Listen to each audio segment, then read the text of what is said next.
નમસ્કાર મિત્રો, દેશ અને દુનિયાના સૌથી મોટા સમાચારમાં આપનું સ્વાગત છે। તો આજના તાજા સમાચાર મેળવવા માટે વિડીયોને અંત સુધી જોતા રહો અને આવા જ દરરોજના સમાચાર સૌથી પહેલા મેળવવા માટે આ ચેનલને સબસ્ક્રાઇબ કરવાનું ના ભૂલતા। તો મિત્રો આજના પ્રથમ સમાચાર વિશે વાત કરીએ તો આજે મિત્રો બારે મેઘ ખાંગા થતા ગુજરાતમાં જોવા મળ્યા। આજે મિત્રો 17 ઇંચ જેટલો વરસાદ મોટા ભાગના વિસ્તારોની અંદર નોંધાયો। રાજ્યમાં મિત્રો ઘણા દિવસોથી વરસાદની આગાહી હતી કે 16, 17, 18 અને 19 તારીખ ગુજરાતમાં અતિ ભારે મેઘતાંડવ જોવા મળશે। તેમાંથી 16, 17 અને 18 તારીખે વરસાદ ના આવ્યો તો લોકોને એવું થયું હતું કે હવે આગળ વરસાદ આવશે નહીં, પરંતુ 19 તારીખે મિત્રો વરસાદની તોફાની બેટિંગ જોવા મળી। રાજ્યમાં મિત્રો છેલ્લા 24 કલાકની અંદર 102 થી વધારે તાલુકાઓની અંદર વરસાદ નોંધાયો, જેમાં સૌથી વધારે વરસાદ પોરબંદરમાં નોંધાયો, જ્યાં મિત્રો 17 ઇંચ જેટલો વરસાદ પડ્યો। સાથે જ ખૂબ જ ખતરનાક વરસાદ પડતા મિત્રો પોરબંદર લાગુ વિસ્તારોમાં સર્વત્ર જળબંબાકારની પરિસ્થિતિ દેખાઈ। સમગ્ર સૌરાષ્ટ્રમાં મિત્રો મેઘરાજાએ રુદ્ર સ્વરૂપ આજે બતાવ્યું, જ્યારે દ્વારકા પંથકમાં પણ 11 ઇંચ વરસાદ પડ્યો। પોરબંદરના રાણવાવમાં 10 ઇંચ વરસાદ પડ્યો, વેરાવળમાં 8 ઇંચ, જૂનાગઢના જામવંથાળીમાં 10 ઇંચ જેટલો વરસાદ નોંધાયો અને સૂત્રાપાડા લાગુ વિસ્તારોની અંદર 7 ઇંચ વરસાદ જે છે મિત્રો જોવા મળ્યો છે, જેથી સૌરાષ્ટ્રની અંદર મિત્રો ભારે વરસાદ આજે જોવા મળ્યો। લગભગ દરેક વિસ્તારો મિત્રો પાણી થયા અને પોરબંદરમાં સૌથી વધારે 17 ઇંચ જેટલો વરસાદ નોંધાયો। ત્યારબાદ મિત્રો વાત કરીએ તો 70 લાખ જેટલા ખેડૂતોની લોન માફ। મિત્રો તેલંગાણાની સરકાર જે લોન માફીને લઈને મોટી જાહેરાત કરવામાં આવી હતી, ત્યારબાદ આજે એક નવી જાહેરાત થઈ છે। તેલંગાણાના મુખ્યમંત્રી રેવંત રેડ્ડીના જણાવ્યા અનુસાર મિત્રો 11 લાખ જેટલા ખેડૂતોને લાભ આપવામાં આવી રહ્યો છે।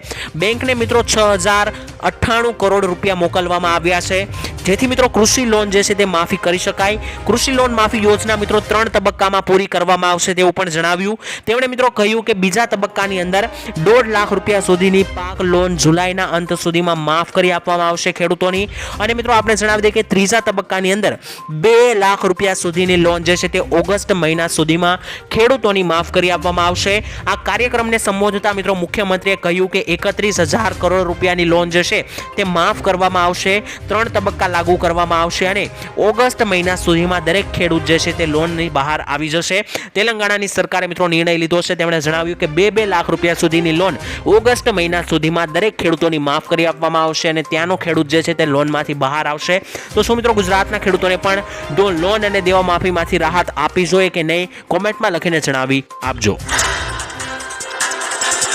ત્યારબાદ વાત કરીએ તો વાવાઝોડાને લઈને ખતરો, સાવધાન ગુજરાત। હવામાન વિભાગે મિત્રો દિલ્હી, મહારાષ્ટ્ર અને ગુજરાત સહિત દેશભરના 17 રાજ્યોની અંદર ભારે વરસાદની ચેતવણી આપી દીધી છે, કારણ કે 19 જુલાઈએ બંગાળની ખાડીમાં એક લો પ્રેશર ઓછા દબાણનું ચક્રવાત સર્જાઈ રહ્યું છે, જેને લઈને ખૂબ જ ભારે વરસાદની આગાહી છે। આવી પરિસ્થિતિની અંદર આસામ, કર્ણાટક, કેરળ, લક્ષદ્વીપ, આંધ્રપ્રદેશ, તેલંગાણા, કર્ણાટક અને તમિલનાડુની અંદર આગામી 5 દિવસ સુધી હવામાન ખૂબ જ ખરાબ રહેવાનું છે, કારણ કે બંગાળની ખાડીની અંદર જો ચક્રવાત સર્જાય છે તો અત્યારે ચોમાસાનો મોસમ છે, અતિ ભારે પવન સાથે ચક્રવાત અને વરસાદ આવી શકે, જેને લઈને મિત્રો આગામી 5 દિવસ સુધી હવામાનને લઈને સાવધાન રહેવામાં કહેવામાં આવ્યું છે। વાવાઝોડાની સંભાવના છે અને ભારે વરસાદ માટે રેડ એલર્ટ પણ રહેશે, તો 17 જેટલા રાજ્યોને સાવધાન રહેવા માટે કહેવામાં આવ્યું છે। તેમાં મિત્રો ગુજરાતનો પણ સમાવેશ થયેલો છે, કારણ કે જ્યારે બંગાળની ખાડીમાં વાવાઝોડું બને છે તેની સીધી અસર ગુજરાત ઉપર થતી જોવા મળી છે, જેની મિત્રો આજે અસર દેખાઈ પણ છે અને આજે ગુજરાતમાં 20 ઇંચ જેટલો વરસાદ જે છે સમગ્ર જિલ્લાઓની અંદર નોંધાયો છે।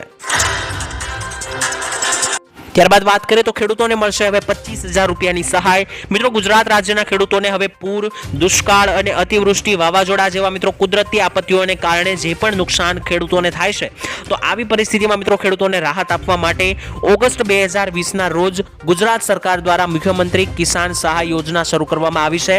ગુજરાત કિસાન સહાય યોજના અંતર્ગત મિત્રો રાજ્ય સરકાર દ્વારા ખેડૂતોને મહત્તમ 4 એકર માટે કૃષિ પેદાશોના નુકસાનના 32% થી લઈને 60% સુધીના નુકસાન નું વળતર આપવામાં આવશે। ટૂંકમાં મિત્રો હું તમને સમજાવી આપું તો જો તમારા ખેતરની અંદર કોઈ પણ કુદરતી આપત્તિ જેવી કે વરસાદ, વધારે પડતું વાવાઝોડું, સાથે દુષ્કાળ, પૂર, અતિવૃષ્ટિ આવા કોઈ પણ કુદરતી આપત્તિઓને કારણે તમારા ખેતરની અંદર કંઈ નુકસાન થયું હશે તો મિત્રો સરકાર તમને 25,000 રૂપિયાની સહાય આપશે। આપને જણાવી દઈએ કે જો 33% જેટલું નુકસાન થયું હોય તો મિત્રો સરકાર સહાય આપશે અને 60% થી વધારે જો નુકસાન થયું હોય આવા કિસ્સામાં સરકાર 25,000 રૂપિયા જેટલી સહાય જે છે તે તમને આપશે, જેથી કરીને મિત્રો ખેડૂતોને થોડી ઘણી રાહત મળી શકે।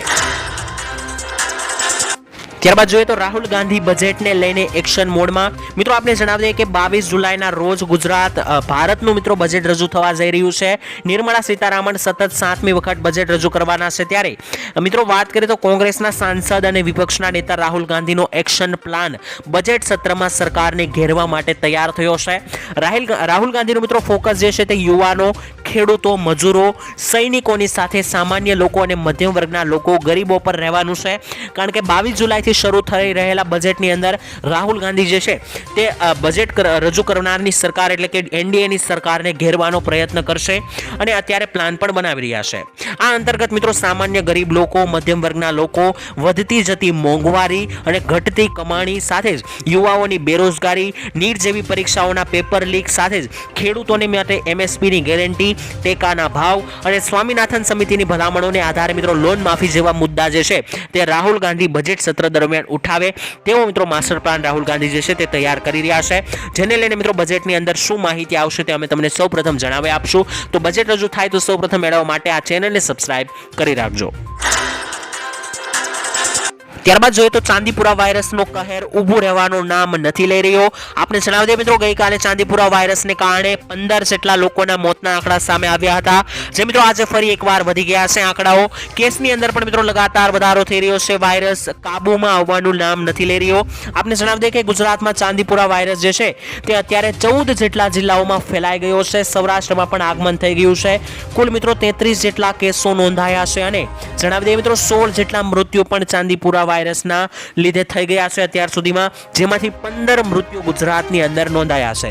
હવે મિત્રો આ વાયરસને લઈને ગાંધીનગરની અંદર જીબીઆરસી લેબોરેટરીની અંદર જે છે તે ચકાસણી પણ કરવામાં આવશે. કારણ કે હવે આ વાયરસને ઊભો રાખવો જરૂરી છે. કારણ કે જો મિત્રો આને લઈને કોઈ એક્શન લેવામાં નથી આવતી અને સામાન્ય વાયરસ ગણીને જતો કરવામાં આવે છે તો કોરોના જેવો હાલ પણ ઊભો થઈ શકે છે.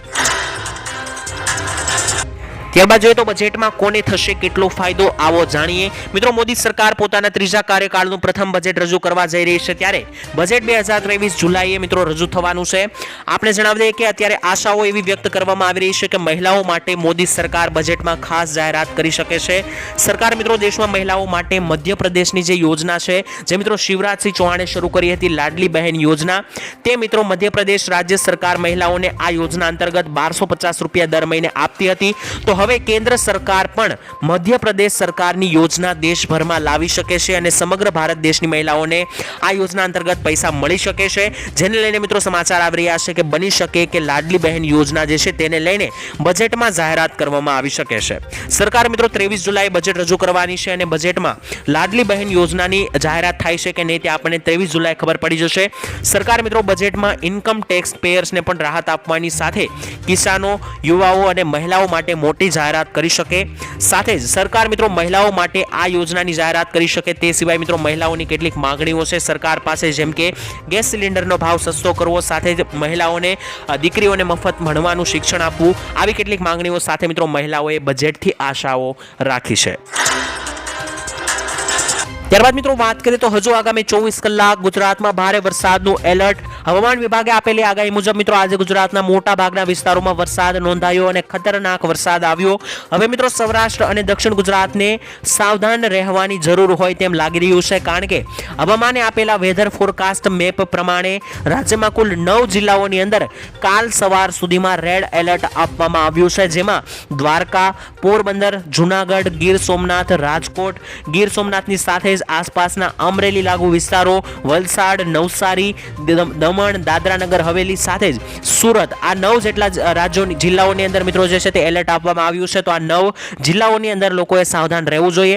ખાસ દક્ષિણ ગુજરાતના વિસ્તારોની અંદર મિત્રો રેડ એલર્ટ પણ પડ્યું છે. ત્યાં ગાજવીજ અને વીજળીના કડાકા સાથે વરસાદ તમને આગામી 24 કલાકની અંદર જોવા મળી શકે. કારણ કે આજે પણ મોટાભાગના વિસ્તારોની અંદર વરસાદ આવ્યો છે, જે હજુ આગામી 24 કલાકને લઈને આવી શકે તેવી મોટી આગાહી હવામાન ખાતા તરફથી કરવામાં આવી છે. ત્યારબાદ જોઈએ તો આજે કેબિનેટની મોટી બેઠક નોંધાશે. મિત્રો વાત કરીએ તો વડાપ્રધાન મોદીના નેતૃત્વમાં આજે કેન્દ્રીય કેબિનેટની મોટી બેઠક યોજાવા જઈ રહી છે. આ બેઠકની અંદર મિત્રો બજેટ સત્રને લઈને ઘણી બધી ચર્ચાઓ કરવામાં આવી શકે છે અને આ સિવાય મિત્રો પ્રધાનમંત્રી મોદી આજે સાંજે 6 વાગ્યે બીજેપી હેડક્વાર્ટરની પણ મુલાકાત લેવાના છે. આ દરમિયાન મિત્રો તેઓ પાર્ટી કાર્યકર્તાઓને મળવાના છે અને ઉત્તર પ્રદેશની અંદર ચાલી રહેલા રાજકીય ખેંચતાણ વચ્ચે વડાપ્રધાનની કાર્યકર્તા સાથેની મુલાકાત મહત્વની રહેશે. કારણ કે મિત્રો નરેન્દ્ર મોદીએ જે આ બેઠક બોલાવી છે તેની અંદર થોડી ઘણી ચર્ચા બજેટને લઈને કરવામાં આવશે અને બીજી જે છે તે મિત્રો ઉત્તર પ્રદેશમાં હવે વિધાનસભાની ચૂંટણી જે નજીક છે તેને લઈને અને સાથે જ ઉત્તર પ્રદેશની અંદર રાજકારણ ગરમાયું છે. ઘણા બધા લોકોનું મિત્રો એવું કહેવું છે કે ઉત્તર પ્રદેશની અંદર જે છે તે ભાજપ સરકાર હવે જે ચૂંટણી થશે તેમાં યોગી આદિત્યનાથને જે છે તે હટાવી શકે છે તેવા પણ મિત્રો કેટલાક અહેવાલો સામે આવ્યા છે, જેને લઈને મિત્રો વડાપ્રધાન જે છે તે કાર્યકર્તા સાથે મુલાકાત કરશે અને કેબિનેટની બેઠક જે છે તે મિત્રો આમાં મોટી મુદ્દાઓ પર જે છે ચર્ચા કરવામાં આવશે. ત્યારબાદના મહત્વના સમાચાર જોઈએ તો ભૂપેન્દ્ર પટેલનો મોટો નિર્ણય. મિત્રો ગુજરાતની સરકારે 688 કિલોમીટરના 65 માર્ગોનું રોડ રસ્તાઓનું અપગ્રેડેશન મજબૂતીકરણ કરવાનો ફેસલો લીધો છે. આ માર્ગોને મિત્રો જોડતા ગામો, નગરો અને શહેરોના ટ્રાફિકને સરળતા થશે અને આ ફાળવણી અન્વયે મિત્રો 83 કિલોમીટર માર્ગોને 4 લાઇન સુધીના પહોળા રોડમાં કન્વર્ટ કરવામાં આવશે. આપણે મિત્રો જણાવી દઈએ કે સરકારે રોડ રસ્તાઓને લઈને ગુજરાત સરકાર તંત્ર જે છે તે મિત્રો એલર્ટમાં આવ્યું છે, કારણ કે 688 કિલોમીટર જેટલા લાંબા રસ્તાઓનું આમાં મિત્રો 65 રસ્તાઓ જોડાયેલા છે. 65 માર્ગોનું અપગ્રેડેશન જે છે તે મિત્રો કરવાનો સરકારે નિર્ણય લીધો છે, જેથી કરીને મિત્રો હવે શહેરોના ટ્રાફિક જે મિત્રો થઈ રહી છે તેને હવે આરામથી સરળતાથી આપણે પહોંચી શકાય તે માટે મિત્રો સરકારે રોડ રસ્તાને લઈને મોટો નિર્ણય લીધો છે. ત્યારબાદના મહત્વના સમાચાર જોઈએ તો મિત્રો બજેટને લઈને ખેડૂતો માટે મોટી જાહેરાત. ભારત મિત્રો મૂળભૂત રીતે કૃષિ પ્રધાન અર્થતંત્ર ધરાવતો દેશ છે. જો કે સરકારોએ કૃષિ ક્ષેત્ર પર જોઈએ તેટલું કામ કર્યું નથી. તાજેતરની જ લોકસભા ચૂંટણીમાં શાસક પક્ષના અપ્રેક્ષિત પ્રદર્શનથી ખેડૂતો હવે ધ્યાન કેન્દ્રિત કરવા લાગ્યા છે. છેલ્લા મિત્રો કેટલાક દિવસોમાં ખેડૂતોની તરફેણમાં ઘણી બધી જાહેરાતો સરકાર તરફથી કરવામાં આવી છે. મહારાષ્ટ્રની સરકારે ખેડૂતો માટે 14,000 કરોડ પાવર સબસિડી, જ્યારે ડાંગર ઉત્પાદકો માટે 1300 કરોડનું પ્રોત્સાહન અને દૂધ ઉત્પાદકો માટે આશરે 200 કરોડ રૂપિયા ફાળવ્યા છે. વધુમાં મિત્રો તેલંગાણાની સરકારે ખેડૂતો માટે લોન માફીનો પ્રસ્તાવ મૂક્યો છે અને ઝારખંડની સરકારે 2 લાખ રૂપિયા સુધી લોન માફ કરવાનો પણ ફેસલો લીધો છે. અને મિત્રો પંજાબના ખેડૂતો પણ કૃષિ લોન માફીની માંગ કરી રહ્યા છે. આમ મિત્રો જોઈએ તો ઘણા બધા રાજ્યોની અંદર ખેડૂતોને હવે મોટી રાહતો આપવામાં આવી રહી છે. આ બધા મિત્રો હવે આકર્ષક પગલાં છે, પરંતુ કૃષિ અર્થતંત્રને સુધારવા માટે ટકાઉ ઉકેલો નથી, કારણ કે ભારતનું કૃષિ ક્ષેત્ર સંઘર્ષ અત્યારે કરી રહ્યું છે અને ફરી એકવાર બજેટ પાસે ઘણી બધી ખેડૂતોએ અપેક્ષા રાખી છે. બજેટ મિત્રો હવે રજૂ થવાનું છે 3-4 દિવસની અંદર અને આપણે જણાવી દઈએ કે આ બજેટ જે છે તે ખેડૂતોના આવનારા વર્ષનું એક પ્રતિબિંબ બની શકે છે, કારણ કે બજેટમાં ખેડૂતો માટે મોટી જાહેરાત જો થશે તો ગુજરાતનો અને ભારતનો ખેડૂત આગળ વધી શકશે. ત્યારબાદના મહત્વના સમાચાર જોઈ લે તો હવે સરકાર આપશે 10,000 રૂપિયાની સહાય. મિત્રો મહારાષ્ટ્રમાં વિધાનસભાની ચૂંટણી હવે ખૂબ જ નજીક છે, ત્યારે મહારાષ્ટ્રની એકનાથ શિંદે સરકાર એક પછી એક મોટો ભેટો અત્યારે આપી રહી છે. આપણે મિત્રો જણાવીએ કે દિવાળી સમય આસપાસ મહારાષ્ટ્રની અંદર ચૂંટણી છે, જેને લઈને સરકાર સામાન્ય માણસોને મોટી ભેટો આપી રહી છે. મહારાષ્ટ્રની સરકારે મિત્રો મોટો એવો નિર્ણય લીધો છે કે સરકાર હવે 12 પાસ લોકોને 6,000 રૂપિયા આપશે અને ગ્રેજ્યુએટ લોકોને એટલે કે કોલેજ કરેલા લોકોને 10,000 રૂપિયા આપશે. આ સિવાય પણ મિત્રો મહારાષ્ટ્રની સરકારે ખેડૂતો માટે મોટી સહાય આપી છે. ખેડૂતોને વીજળીના બિલ માફ કરી આપ્યા છે અને સાથે જ કપાસ અને સોયાબીનની ખેતી કરતા ખેડૂતોને 5,000 રૂપિયા પ્રતિ એકર બોનસ આપવાનો નિર્ણય પણ મહારાષ્ટ્રની સરકારે લીધો છે. તો મિત્રો ત્યાંની સરકાર ખેડૂતો અને સામાન્ય લોકોને મોટી ભેટો આપીને ખુશ કરી રહી છે. ખાસ મિત્રો ગુજરાત તરફ વાત કરીએ તો ગુજરાતના ખેડૂતોને આવી કોઈ પણ સહાય નથી મળી. સાથે જ ગુજરાતમાં મિત્રો અન્ય કોઈ 12 પાસ લોકોને સહાય આપવામાં નથી આવતી. તો મિત્રો શું ગુજરાતમાં પણ 12 પાસ લોકોને 6,000 અને ગ્રેજ્યુએટ લોકોને 10,000 સહાય આપવી જોઈએ કે નહીં? કોમેન્ટમાં લખીને જણાવી આપજો. ત્યારબાદ મિત્રો જોઈ લે તો આ યોજનાની અંદર પૈસા ડબલ થશે. મિત્રો જો તમે પણ પૈસા ડબલ કરવા માંગો છો તો આ યોજના વિશે જાણી લેજો. સરકાર દ્વારા મિત્રો ખેડૂતો માટે કિસાન વિકાસ પત્ર યોજના શરૂ કરવામાં આવી છે. ખેડૂતોએ મિત્રો આ યોજનાની અંદર રોકાણ કરવાનું હોય છે અને આમાં ખેડૂતોને પાત્ર ખાતરીપૂર્વકનું વળતર જ નહીં પરંતુ બમણા પૈસા આપવામાં આવે છે. આ યોજના હેઠળ મિત્રો ખેડૂતોને રોકાણ પર 7.5% વ્યાજ મળે છે. આવી પરિસ્થિતિમાં મિત્રો ખેડૂતોના પૈસા જે છે તે માત્ર 115 મહિનાની અંદર જ ડબલ થઈ જાય છે અને આ યોજનામાં લઘુત્તમ 1000 રૂપિયાનું રોકાણ તમારે કરવાનું હોય છે. યોજનાનો મિત્રો તમે લાભ લેવા માંગો છો તો પોસ્ટ ઓફિસમાં જઈને તમારે ફોર્મ ભરવું પડશે. યોજનાનું નામ છે PM વિકાસ પત્ર યોજના અને ખેડૂતો માટે મિત્રો આ યોજના ચલાવવામાં આવે છે જેમાં પૈસા ડબલ થઈ શકે છે.